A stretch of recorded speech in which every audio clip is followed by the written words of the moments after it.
എൻ്റെ പ്രിയപ്പെട്ട സഹോദരങ്ങളെ, എത്ര കാലം നമ്മൾ തലകുമ്പിട്ട് നടക്കും?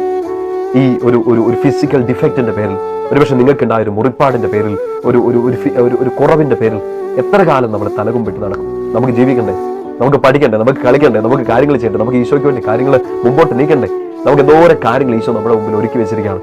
ഈ ഒരു കുറവിന്റെ പേരിൽ നിങ്ങൾ ആരെങ്കിലും സങ്കടപ്പെടുന്നുണ്ടെങ്കിൽ, അല്ലെങ്കിൽ ഇത് കേട്ടോണ്ടിരിക്കുമ്പോൾ നിങ്ങളുടെ പ്രിയപ്പെട്ടവരിൽ ആരെങ്കിലും അങ്ങനെയുള്ള സങ്കടങ്ങളിലൂടെ കടന്നു പോകുന്നുണ്ടെങ്കിൽ, ഈ ടോക്ക് അവർക്ക് കൊടുക്കുന്നതിനെക്കാട്ടും അപ്പുറമായിട്ട് ഇത് നിങ്ങൾ ഈശോയെക്കുറിച്ച് നിങ്ങൾ അവരോട് പറഞ്ഞു കൊടുക്കുക. നമ്മൾ വിശ്വസിക്കുന്ന ഈശോ മായ്ച്ചു കളയാനും മറച്ചു പിടിക്കാനും പറ്റുന്ന ഒരു ദൈവം, അത് മായ്ച്ചു കളയാതെ മറച്ചു പിടിക്കാതെ വന്ന് കണ്ടോളാൻ പറഞ്ഞു. കാരണം ഈ മുറിവോ ഈ മുറിപ്പെടുത്തിയ അനുഭവങ്ങളോ ഒന്നുമല്ല, ഇതിൽ നിന്ന് കയറി വന്നു ഉയർത്തെഴുന്നേറ്റു. അതായിരുന്നു സുവിശേഷം.